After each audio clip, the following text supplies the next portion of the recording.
Hi, everyone. Welcome to Best Fit USA, which is our panel discussion, which is an initiative of by the U.S. Embassy, American Center in Moscow, and Education USA Russia, which is aimed at helping Russian students choosing a university in the USA, which is the best fit for them.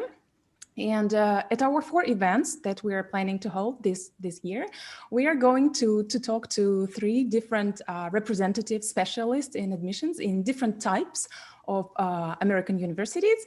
And we are going to compare the different types of universities and campus types and the programs they offer, etc. So we will talk about community colleges, liberal arts colleges, and large public and state universities. Today is our first panel, and we have 3 speakers today, 3 guests that I would like to introduce. So we have here Dr. Dan Rodkin from Santa Fe College, which is a community college. We have Mr. Jason Wynn, who is with Georgia College, which is a public liberal arts university in Georgia. And we have here Dr. Douglas Zander, who is from University of Delaware, which is a public-private research university.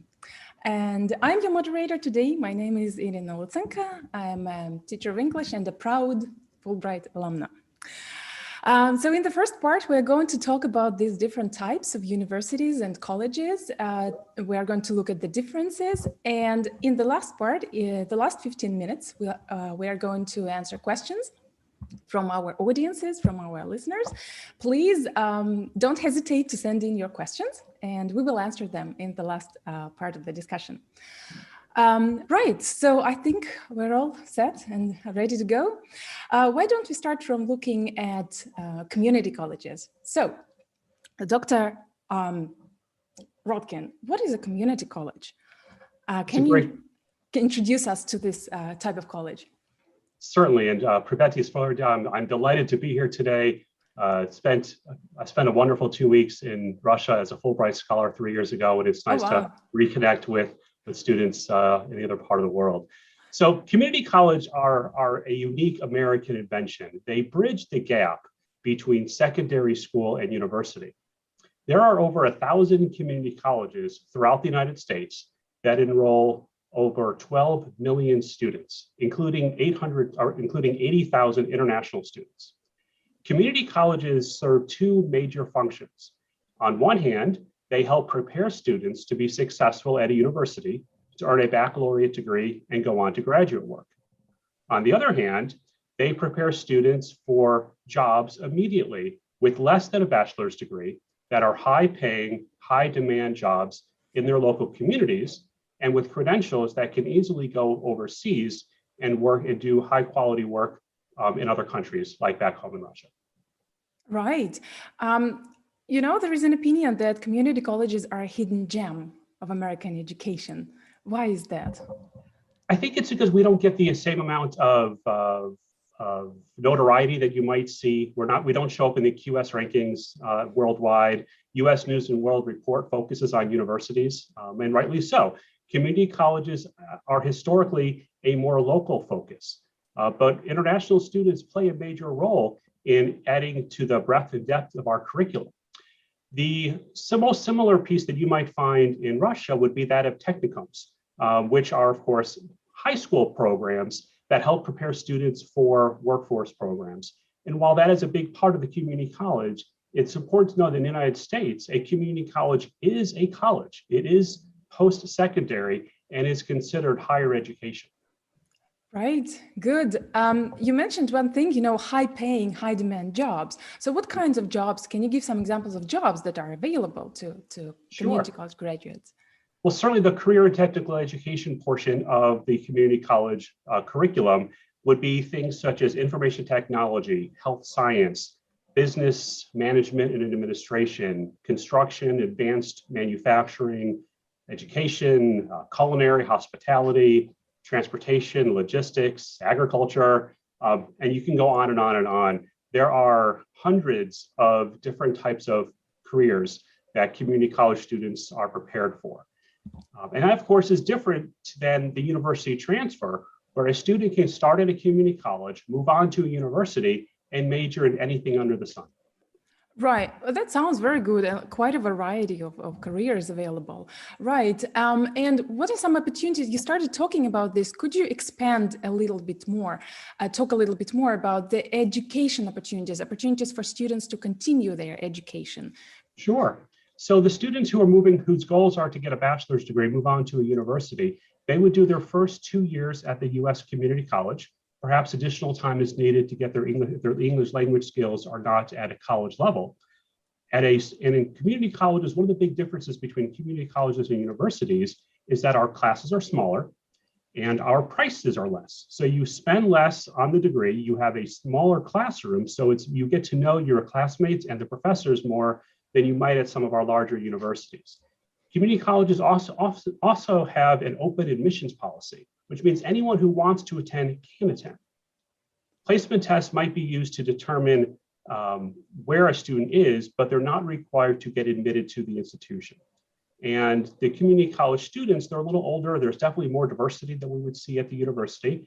And again, international students are welcome and prized because of what they add to the general feel of the classroom. Right, with smaller classes, with smaller communities, it's definitely, yeah, there's more communication, more interaction, and people get to know each other more. Right. Is there, you mentioned open admissions. Can you tell us more about that? Sure. So the very nature of a community college is that we will take anyone where they are and we will help them get to where they want to go. And so whereas some of our, I have plenty of friends who work in universities. I used to work in them myself. I prefer the college feel because we like the idea that we're going to take anyone where they are. We're not turning people away. We're accepting individuals and we're helping them get to achieve their goals. For international students, there will be some sort of an English language requirement to make sure that you can be successful in your classes. But I will say that if you are understanding what I'm saying today, you will do just fine at a US community college. Right. Well, it sounds really good, you know, open admissions. Wow, wonderful. Is there a lot of academic flexibility in community colleges? There is. So one of the nice things about our community colleges is we have so many different options for where you want to study and what you might want to do. Students at a US institution will often change their major 4, 5, 6, 7 times during their career, and that's okay. You don't lose credits you've earned. You don't lose progress towards your degree because you change your mind. And we work with you to shift your classes to make sure that you're taking the right classes you need to accomplish your academic goals. Right. Thank you. That sounds really, really good. And I definitely have a much better understanding of what a community college is. Thank you. My pleasure. Спасибо. Okay, right. Why don't we move on to liberal arts universities? So yeah, Mr. Wynn, with the Georgia College and State University, a public liberal arts university. What is a liberal arts education? I doubt many Russian speakers will be familiar with this concept. They might have misconceptions. Can you tell us more about that? Sure. In a lot of languages and a lot of cultures, a liberal arts education or a liberal arts college doesn't necessarily translate. It's difficult to do a direct translation. So first I'll tell you what a liberal college institution or a liberal arts education is not. Okay, so it's not an art school that leans left politically, although it could be, right? So generally, a liberal arts institution is a smaller institution. It gives a well-rounded education.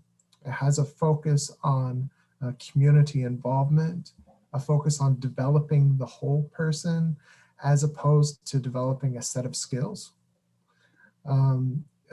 There's often a focus on undergraduate research, a focus on community service. And oftentimes these liberal arts institutions, because the classroom sizes are so small, they get more attention from their professors, and it will help them to develop critical thinking skills that may help them in a profession or may help them into graduate school. Right.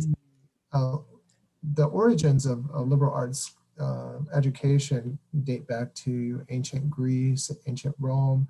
There were the artes liberales, which prepared for a free man, like a free education, right? Often these people would work in government or in civic roles, as opposed to the artes illiberales, which were that type of education that prepared people for a specific skill, like maybe a blacksmith or a cobbler. It evolved into what was Harvard in the United States and some other liberal arts schools that are fairly famous. Right. Oh, yeah, I like the idea of smaller classrooms again, right? Just like with community college. What is considered small in a liberal arts college? How many people might that be? Sure. So it depends on the college. You could have a campus body of perhaps 1,000 or 2,000. So maybe the classrooms would be 10 to 20 students in the classroom. You have one teacher. Generally at liberal arts schools, the professor, usually a PhD level professor, will be working with those students as opposed to perhaps a graduate assistant, which happens at some of the larger schools and the lower level classes. So yeah, 10 to 20, sometimes a little bit more for the big classes, that everyone has to take. Right, and that sounds really, really good. You also mentioned that they are focused on developing the person as a whole. What does this include? How does that work? Sure. So liberal arts institutions take several approaches to this. So you'll involve several modules. For instance, at my institution, Georgia College, we have something called GC Journeys. So in the first couple of years, you get to choose from, you do a first year experience to expose you to activities you can do in the community, activities you can do on campus. You have a career planning milestones, and then a capstone course in your major to have a broad view of what you might do with your degree. And then you get to choose from internships, study abroads, community service, leadership programs. So it's not just to develop a certain skill, it's to develop you as a whole person, like I said. Right. And leadership skills are especially valuable these days. Yeah. You mentioned people think about what they might do with their degree, right? And what are some career paths that people follow after graduating? Sure. So first, let me talk a little bit about the history of liberal arts schools. So when liberal arts schools were developed, the main focus was on courses or majors like rhetoric, humanities, sometimes social sciences. As market demands dictated, some liberal arts schools decided they needed to add more career-focused majors like nursing, right? Or maybe some would even add on engineering just to have a few career-focused majors. So you may go to a small liberal arts school that would allow you to go directly into those careers. For those that are going to liberal arts schools that still have that broad curriculum, or if you're at a liberal arts school where you want to take one of these humanities, social sciences, you may be working in social services, human services. If you go into a company, you may find yourself working in human resources. That's a great place for liberal arts majors to really take their skills of flexibility and nimbleness and work in the institution. Right. Thank you. Right. That sounds good. Sounds good. I especially like this idea of, developing the person as a whole from, yeah. Okay. Thank you. Right. So we have talked about universities and types of universities and colleges that have a smaller body. Now let's move on to talk about a large research university. And Dr. Zender, can you tell us a little bit, Dr. Zender with the University of Delaware. So can you tell us a little bit about what a large public research university is? How is it different from other types of universities? Sure. And first of all, let me say what a pleasure it is to be here, to be part of this conversation. Здравствуйте. I got to come to Russia in the 2 previous years. In fact, my very last trip before the pandemic hit and caused all of us to kind of retreat into our local communities, I had the great pleasure of traveling through Russia. So having met Russian students and gotten to really see the rich culture and heritage that is there, I can't wait to be able to come back again. You're very welcome here. Thank you. Can't wait. Hope it's soon. Thinking about public research universities, kind of a big difference would be size, and there are even some differences there. But many states in the United States, including Delaware, the state that we're from, have a state university, and often it has a research mission. And that research mission means that our reason for being is to think about public issues, public problems, and think about how we might solve them. So looking toward the future, partnering with businesses and industry and government perhaps, and thinking about infrastructure for things like engineering, business, how might we structure things so that the economy is very strong. Often there is a connection between undergraduate research and graduate research. So typically public universities, large research universities, also have large graduate programs, meaning at the undergraduate level, students are working toward a bachelor's degree. Many students are working, then go on for a master's degree or a doctorate degree. They may specialize in health sciences. The thing that is important to think about with public universities, we came out of a tradition of supporting our region, so that I mentioned that they're often associated with states. And a big part of that association is that the state provides funding to the institution, but only and it affects tuition. So for people who are from that state, so people who live in Delaware, attending the University of Delaware, pay much less than students who do not live in Delaware. And that's typically true for these large public universities. So the cost is less for in-state students because it's subsidized by taxpayers. It is more for students from other states and for international students. So that's something to be aware of in terms of pricing structures. And part of what that does is it means that we have large populations of students who want to come to the university. And that creates the selection piece. So, unlike community colleges, it is, depending on the school, sometimes highly competitive to get in, because there are many more students who want to enroll than we have room for. So that's what causes that piece of, how do I get in? Well, you could be very well qualified for admission, and you may or may not get in because of the issue of having room for students. So these large public research universities tend to be more selective, and a lot of that depends on program as well. It's harder to get into an engineering program than it is to get into a history program, for example. It is true too that at these kinds of universities, there's a real mix of programs.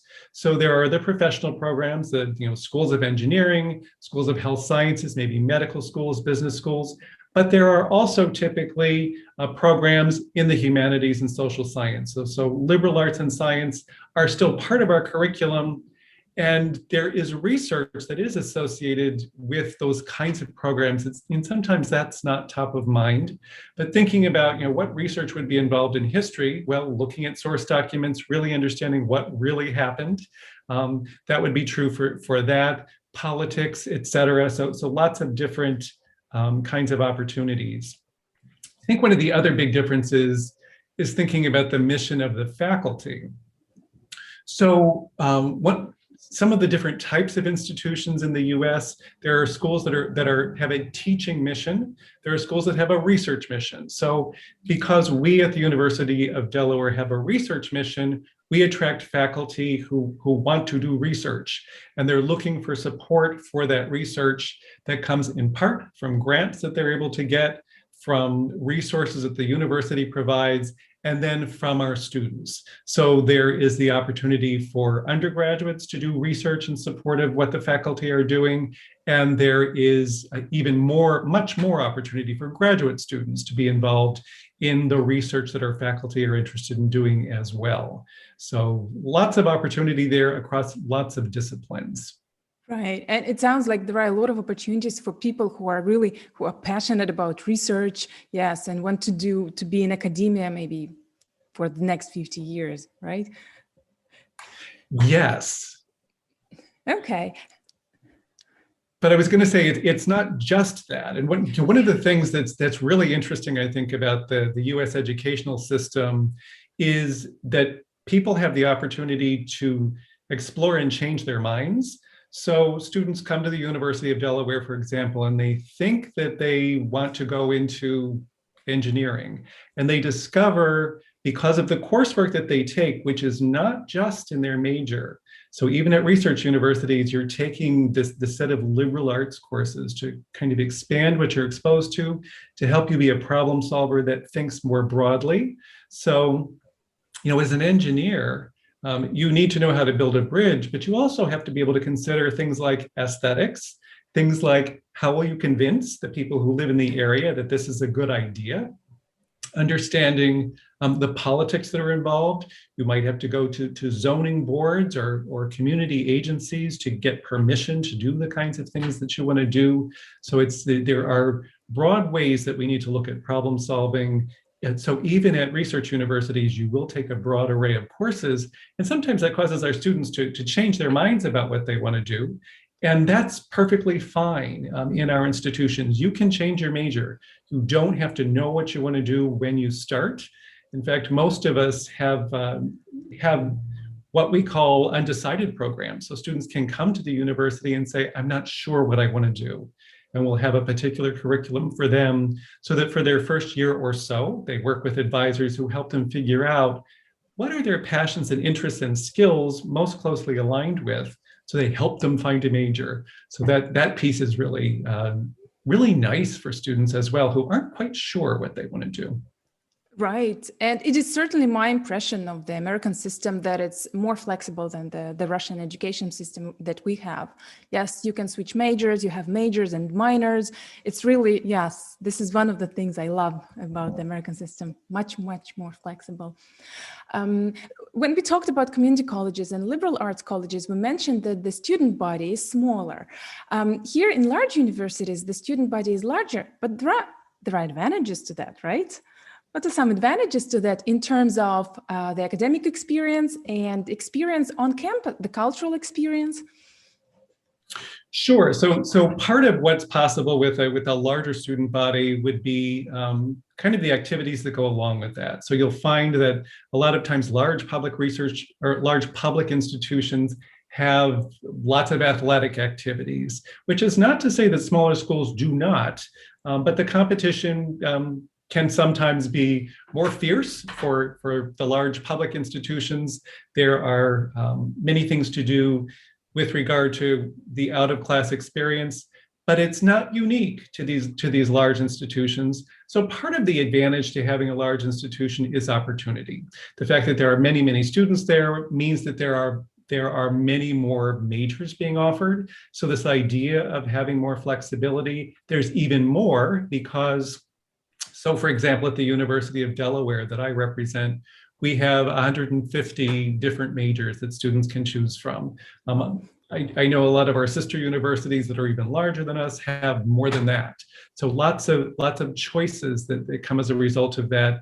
And it's also important to realize that just that the fact that it's a huge university does not mean that all your classes are huge. So most of our classes, students are in class with between 20 and 30 students. It is rare for students to have classes that have more than 100 students in them, although there are some large lecture sections that would have that sort of experience. So we, with the large research mission, we are able to pull students in from all over the country and all over the world. But again, not unique to us. I'm sure that my partners here on this call can also attest to having students that come to them from all over the world.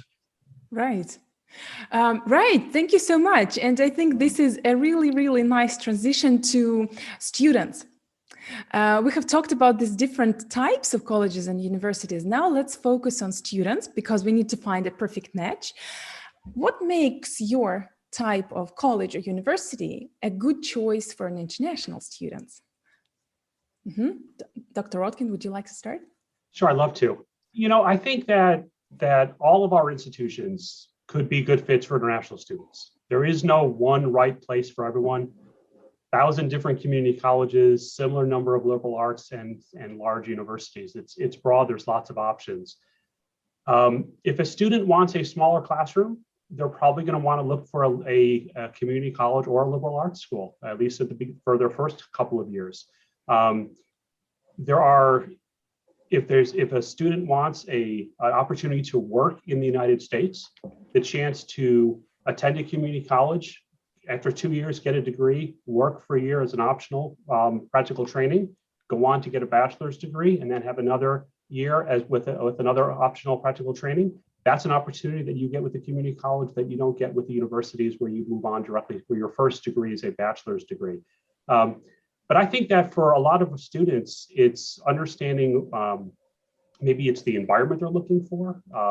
It could be weather, it could be a large city, small town, and there's a lot of great variance in the United States. And understanding the student and what they're looking for, there's going to be a college or university that's right for them. Right, yeah, thank you. I like this idea of being able to work. Yes, get work experience in the USA. Right, good. Mr. Nguyen, do you think public liberal arts universities are a good choice for international students? Well, of course. And I just want to say I agree with a lot of what Dr. Rodkin said. I think that international students have to look at several factors that relate to themselves.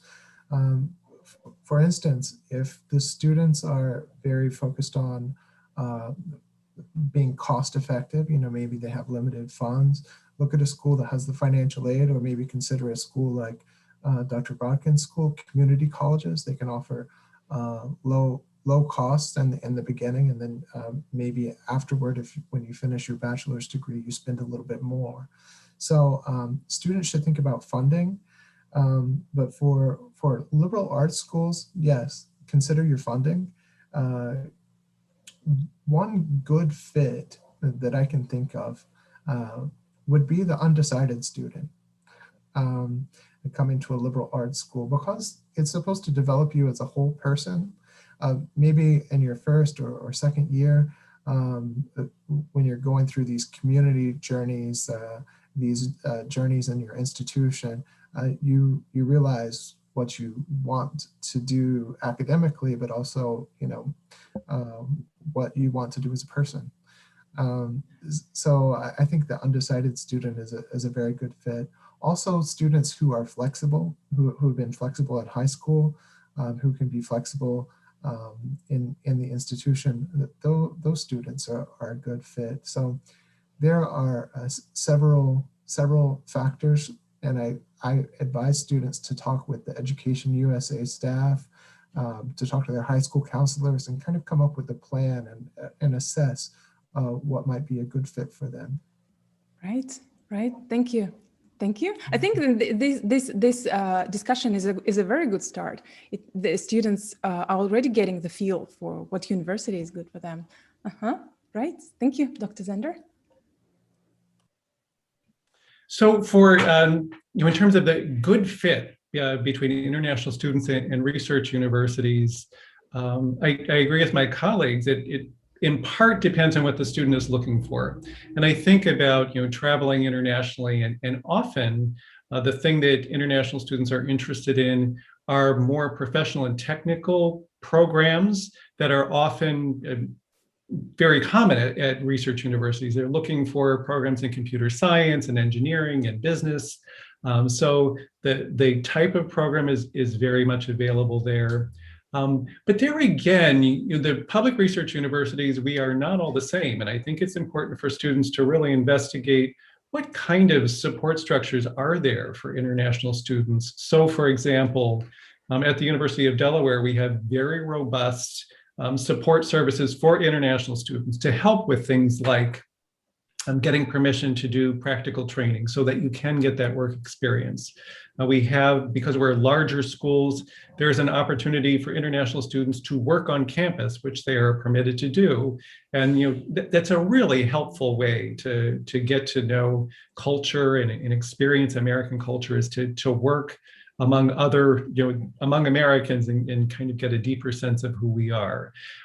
It's also really important to have the support that's necessary for English language skill development. So for students who need additional help, what kinds of services are available for that? And that's not going to be specific to research universities, that would be all of us. So kind of depending on what's necessary there, the kinds of help that's available. So students who have a very specific interest in technical programs and in professional schools and in, what can I do following my bachelor's degree? Can I go on to graduate school?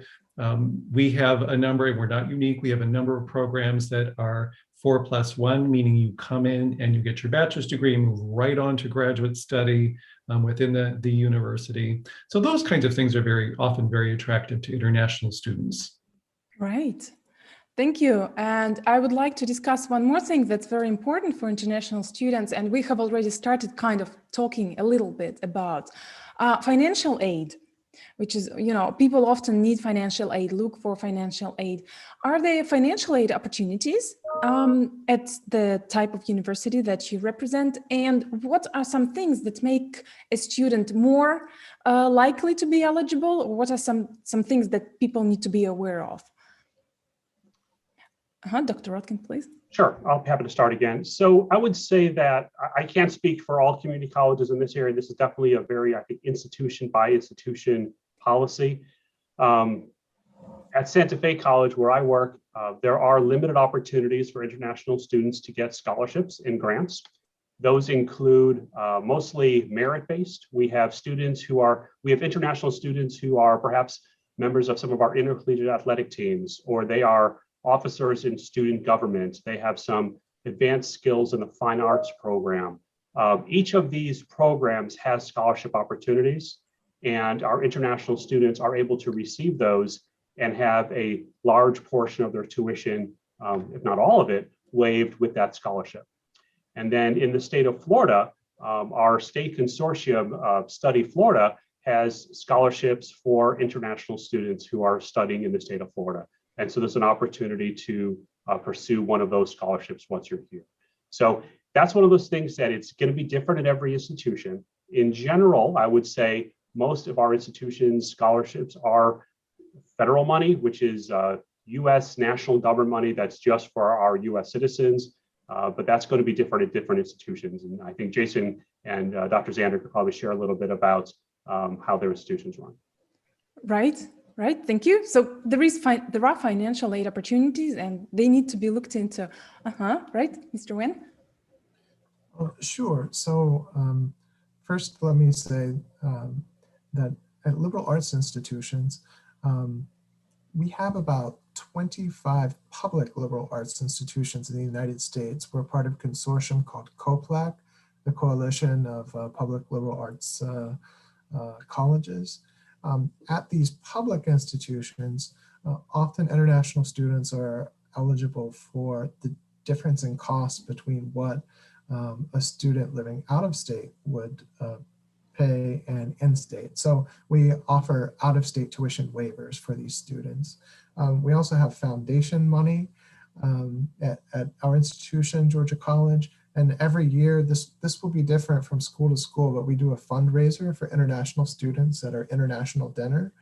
So we use money from the fundraisers that we do yearly to help fund the education of new incoming international students. So that's what we offer at our school.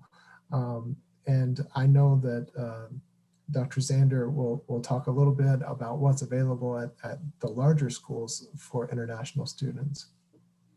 Right, thank you. Yeah, so it used to be true not too many years ago that there was no financial aid available for international students to attend large public universities, and that is changing. So at the University of Delaware, for example, we have scholarships for international students that range between $5,000 and $18,000 US per year. But keep in mind that that's about a third of the total cost per year for an international student.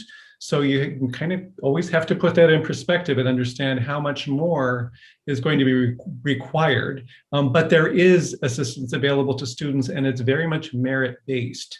So it's looking at your grades and your academic experience, and that's what determines how much financial aid scholarship you're going to get.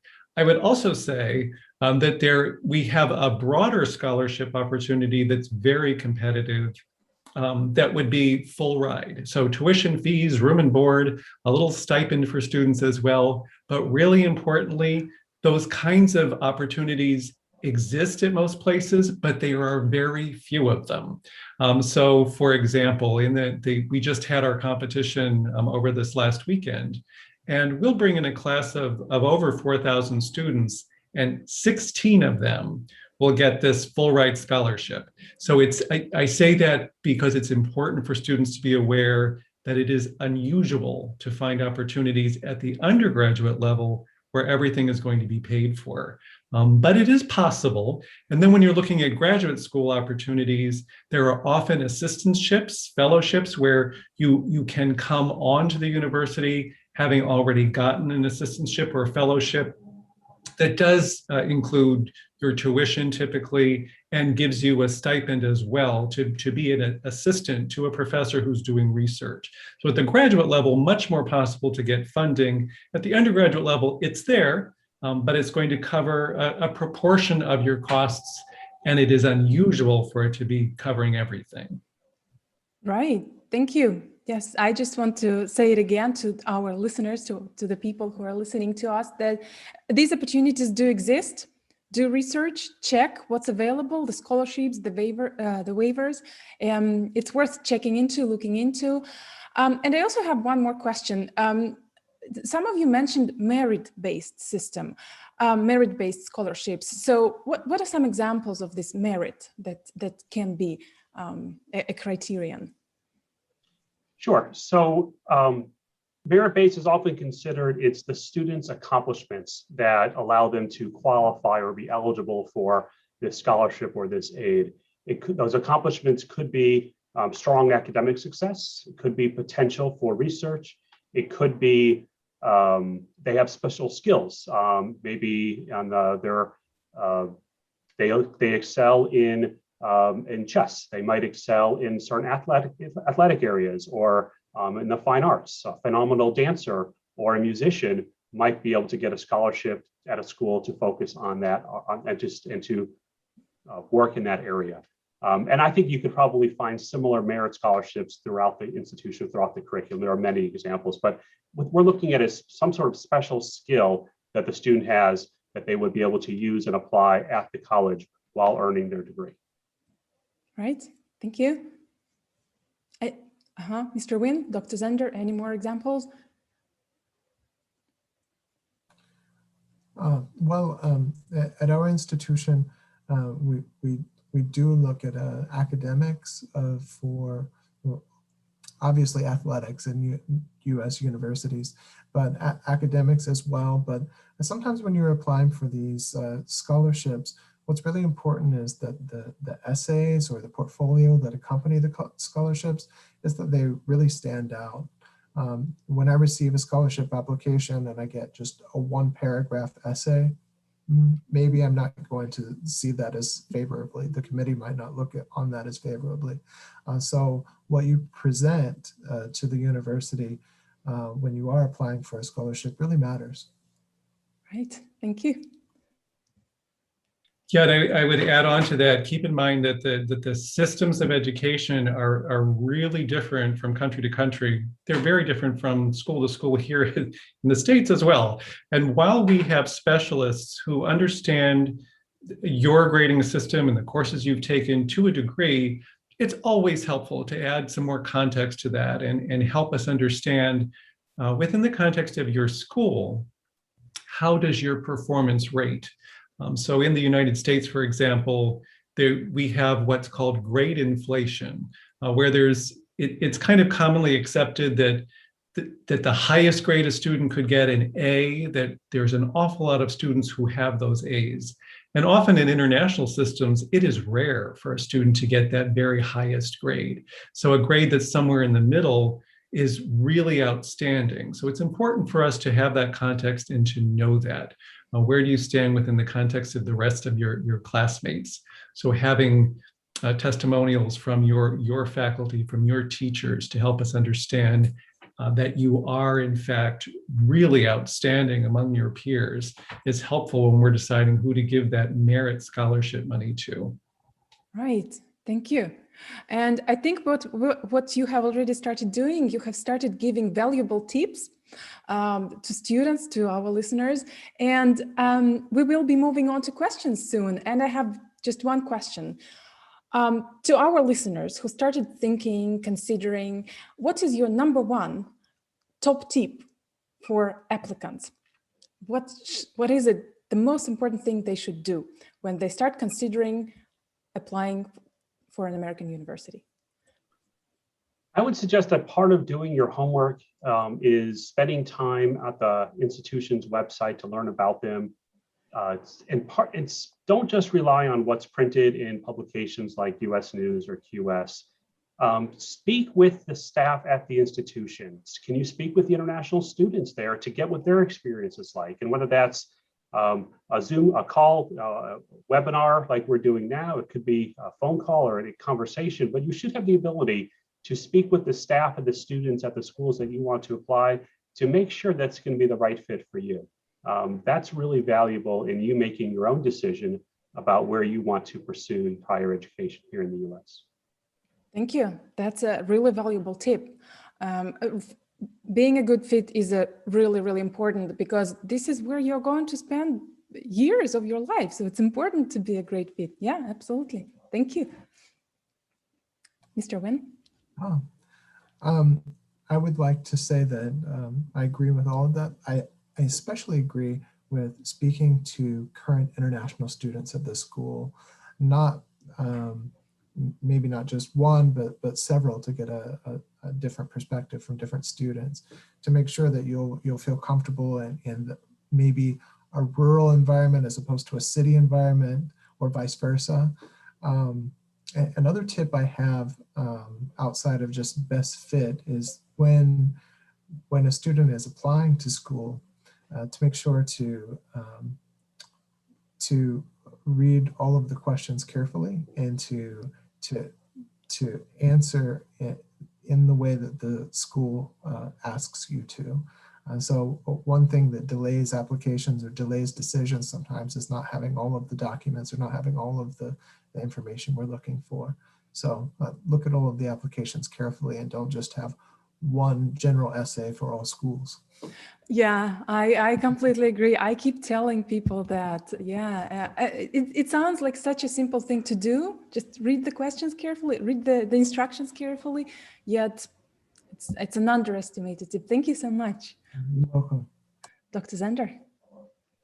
I think it's my tip would be to be realistic about what the possibilities are, and not to find one school and decide this is the place I must go, but find a handful of schools that would really fit. I mean, there are so many opportunities in the US in terms of institutions of higher education. So find 3 or 4 that match your interests, that match your passion, that have the degree programs that you want, that have a climate that you could be comfortable with, and that you've really, as my colleagues have said, you've dug in, you've looked at your research, you've contacted students and faculty, and you know that if you went there, you would be comfortable, so that you have options when the time comes.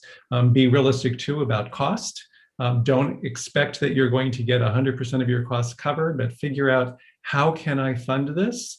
What's realistic for me? and go for it, because there is certainly an institution that could fit anyone. And you're very welcomed in the US. We are always looking to help our student body by having international students join us. Thank you. And just a small personal tip from me, start early, because doing research, writing all these essays that really match the program or match the institution, it takes time. You can't do it in a week. Take your time. Yes, don't rush, don't do it in the last possible minute. Thank you so much. I think these are such absolutely valuable tips, and we are already getting a very good understanding of these different types of colleges and what students should think about. And we have a couple of questions here. I have a question from Alex. What chance do people over 30 have of applying for a degree in your college or university? Yeah, so our average age is actually 28 years old. We have quite a lot of older students at a community college, and community colleges were open access. We don't discriminate based on age. You're welcome, regardless of your age. Thank you. I absolutely love the way it sounds. Great. How about? Oh, sure. My perspective is that if you're older than a person who had just graduated from high school, you have a broad degree of experiences to pull from that you can include in your application. And unlike some other places in the world, we try to be less discriminatory, especially with age and other factors. So I don't think that age would get in a way of someone applying to a school in the United States. I have in the United States someone who is outside of the traditional college age. We call them non-traditional students at some campuses. And we even have entire offices, entire programs devoted to helping non-traditional students develop. Sounds good. Sounds good. And I especially like the idea that you can use your experience, your work experience, probably to your advantage. Yes. Mm-hmm. Thank you. Dr. Zender. Yeah, I would just echo what my colleagues have said. We welcome students to apply, and we would not look unfavorably on age, and to your point, Irina, it would be you have the advantage of being able to describe even more things that you've accomplished because you're a little older. So let us know what you've done, and that can work to your advantage for sure. Yeah, sounds good. So Alex, don't worry, you're very, very welcome. Don't even think about your age. We have another question here from Andre. He's curious about internship placements or job opportunities. Can the college or university provide or guarantee an internship or a job placement for an international student?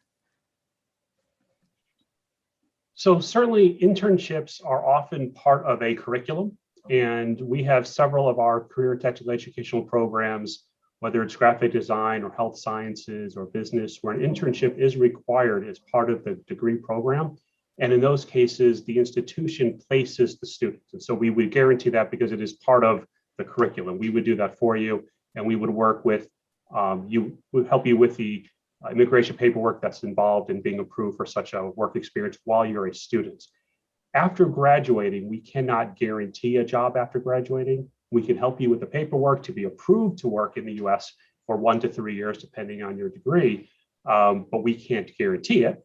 Our hope is that the good work you did as an intern would lead towards a degree after graduating, but we're unable to guarantee that. Right, I think, and it sounds really good that an internship is guaranteed, and I think this is what the Andre was interested in, right? Sure, I agree with Dr. Rodkin that for some programs, the internship is required. I also work in doing the immigration piece, so the internship for an international student is often what we call CPT, curricular practical training, and there is a legal element to that. So students will be able to do that.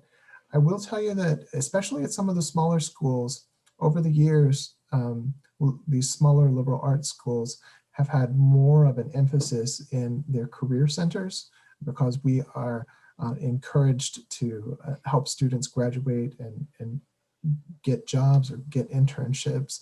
So there is a greater emphasis than in the past to help students get these internships. They're not always guaranteed, but we can guarantee that we'll help you. Good, good, good. Sounds good. Yeah, and very similar answer in my sector, so that there are very robust centers on campus for helping students get internships and getting jobs post-graduation for which they're eligible. We do not guarantee them. However, for the majority of our students, especially those in disciplines in business, for example, and engineering, there are multiple offers to them for internships and for jobs after graduation. We do have a requirement at the University of Delaware that students do have an internship or an internship-like experience. So we're bringing employers, hundreds of them on campus routinely, to help with these kinds of placements. So it would be unusual for a student not to get a placement, but we would not use the word guarantee. Thank you. Thank you. I think, Andrea, you have nothing to worry about. Yes, the university is there to help you. It's part of your experience, part of the program. We have another question from Lisa. Does it make sense to apply for an American college if I have a Russian bachelor's degree, but in a different subject? Does it make sense to switch subjects? What are the chances of being admitted? I think it's really about what it is you're hoping to do career-wise. If you have a bachelor's degree and you're hoping to go on to graduate school, then my colleagues would be better off explaining the options for graduate school programs. And there certainly are plenty of international students who come to the US for graduate programs. Here at Santa Fe College and the community college world, we would often see individuals who had bachelor's degrees from other countries that are coming to our colleges because they want to get a different type of career, a different type of job. They would be working at one of our career technical education programs, so they can be trained maybe differently perhaps as a nurse to work in the United States, or perhaps to work in the IT world here in the US. That might be specialized training in the US to get a job here and then perhaps return back home. Thank you. Oh, well, I will tell you, working in the International Education Center, International Admissions, Immigration, I see this all the time. Often we have exchange students who have come for a year at our school, who they go back home to their home institution, and they get a degree and they decide they want to come back. Some want to come back for graduate school. Some want to come back for the undergraduate experience. And they may decide, hey, this major wasn't offered at my school, but I'd like to come back to Georgia College, or come to Georgia College to pursue this degree. And people realize often that they have opportunities to work, opportunities to do internships after they finish their bachelor's degree and then go on to graduate school. And that's one reason people do transfer into a university already having a bachelor's degree. Thank you. And the other piece I would add to that is that we would evaluate the work that you've done to see if we can bring some of those credits into your program, because some of the work that you've done should count toward a credit requirement for us. If it's another bachelor's degree that you're seeking, if you're looking to go on into graduate school, it is in most cases absolutely fine to be bringing a bachelor's degree from a different discipline. That can sometimes be positive. We want students to be well-rounded. And some exceptions to that would be in certain professional programs. So we would need to advise you, very individually about that. But in general, that's fine. Thank you. This is certainly my impression as well, that I've met a lot of people who did change their majors and the subjects that they pursued. So it's very common. Yeah. We have another question from Aham. It's a very, very specific question. If I have a degree in law and an MA in international relations, and I want to get a PhD in leadership, do I stand a chance of being accepted with such background? I think Dr. Zander or Dr. Rodkin should answer that one. Yeah, we'll send that one. So community colleges do not have graduate programs. So you would not be able to get a PhD from Santa Fe. We would refer you to our colleagues at the research universities. And the answer is yes. you absolutely, with that background, would be an interesting candidate for a PhD in leadership because you're bringing a breadth of experience, and leadership is required in every discipline. Right. Yeah, and this is such a solid background: law, international relations. Right. Yes. Thank you. And we have one last question. I think we have time for just one last question from Bob. What are the chances of getting considerable amount, not less than 75% of financial support when applying for liberal arts undergraduate program? Mr. Wynn, I think that's for you. Liberal arts undergraduate, not less than 70% funding. Wow. Well, I can tell you that at our specific institution, very often with international students, we can offer up to 40 to 50%. 75%, I think you would have to apply for several scholarships. Students I've seen with that kind of scholarship, we've kind of cobbled together different scholarships, to form a package, right? So for that amount, I think that you would have to apply for several sources of funding, maybe even, NGOs. Like Dr. Zander said, there will be a certain number of people on campus who have a full ride, that full package. And you do need to be realistic and think about the cost of living, housing, insurance, those types of things. So while it's possible, it's not the most likely scenario. Right. Thank you. Thank you. Right. Thank you all so much. I think we will be wrapping it up. It was such a pleasure, and I certainly have a much better understanding of what each type of college or university is. I hope our listeners have found the best fit for them, have started thinking about that, and will go and do research about the different universities that they're interested in, their programs, and they start thinking about what they want to do next. So thank you all so much for joining us. Mr. Wynn, Dr. Zander, Dr. Rodkin, thank you all so much for your insightful, absolutely insightful, for this insightful discussion. Thank you. Thank you. And you are very, very welcome in Russia after the lockdown.